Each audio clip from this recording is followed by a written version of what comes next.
So Dan, this weekend, college football, huge football weekend, big games. What do you think? What do you got? A lot of disruptions going on in the championship series. Yeah. So we're going to have to see. I got to lead off with one thing, though. Hit me. Tennessee, I think it was in 2006 is the last time they beat Alabama. Sure. Is that correct? I believe so. That's correct. Okay. So Alabama is so conditioned on winning. It's just another Saturday. That's right. But if you watched what happened in Tennessee this weekend, it was like they just won the Civil War. The Tennessee fans, and look, I'm very empathetic to them. They've had some bad seasons, some terrible seasons the last 10 years. They've gone through coaches after coach.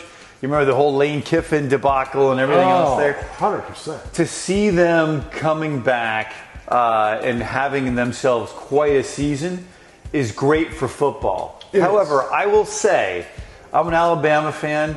I go to a game every year thanks to my buddy Mike, who one of the owners of Innisfree Bars, if you're in Tuscaloosa. And I was yelling at that TV and calling it everything but a child of God. It was not the game I wanted to see.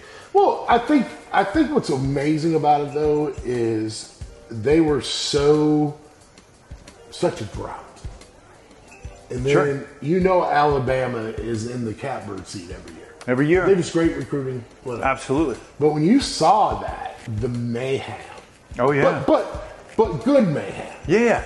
The people were ecstatic. It was great. Oh, I mean, it was like, I'm not going to say like you compare it to Al Michaels calling the Miracle on Ice. Sure. But to that stadium, it certainly was. And then they ripping the goalposts out of there. They were knowing that this is going to be another quarter century before we do it again. Well, you saw the look in their face at the end of the fourth quarter because it was so close. Oh, it was. And it looked like in the last couple minutes that Alabama had won the game. But how about that quarterback? He did a phenomenal job. That's a great Alabama defense. So he did. He earned it. It was great. But now I'll say, though, so that was the second biggest story of this weekend. The first biggest story, of course, was Tulane Green Wave, my alma mater, where I used to play college football there. Shout out Tulane. I'll wear the hat. I got to tell you, cracked the top 25, 6-1. We're 25th in the nation. In fact, right after we finish filming this, I start my drive to New Orleans for reunion weekend, where we're going to go 7-1, and we're going to rip Memphis is still beating hard out of their chest. We're going to show it to them before we eat it and throw it out. It's going to be awesome. The wave is rolling, 7-1, and I got to tell you, when I played at Tulane, we stunk. We were lucky to get a couple wins together. My sophomore year, we went 1-11, and we barely beat SMU, fresh off the death penalty, in a last-second field goal in the driving rain. We were not strong. I like to blame New Orleans because it's such a party every single night there. Yeah. But 4 years later, they went undefeated, and so clearly the issue is not the coaching that we talked about before. It wasn't the city. Perhaps it was the focus of players like me. But I couldn't be any happier for Willie Fritz and the team there. They're doing amazing this year. So let's roll wave, baby. Here we go. It's going to be awesome. Well, when you have a look at it, SMU over the last couple of years, they have completely rebuilt that program. And they have been competitive. I'm not saying they're national level competitors, but it's a good football program. My sister went to SMU, and I'll say that when you start that low, the death penalty was such a bad idea. Just another stupid decision by the NCAA. And let me tell you something. They make so many bad decisions. To say that this is one of the worst is really saying something. Right. Then they learn that you don't do the death penalty. That's really just, it's defeating the whole purpose of it. And now they reap what they sow with the NIL. Regardless, I do like watching the ponies. Every single game of the year, I will support them, except when they're playing the Tulane Green Whip. Then they got to go. Then you're going under the train. Yeah, I'm super excited, man. This is great. 7-1 after this weekend.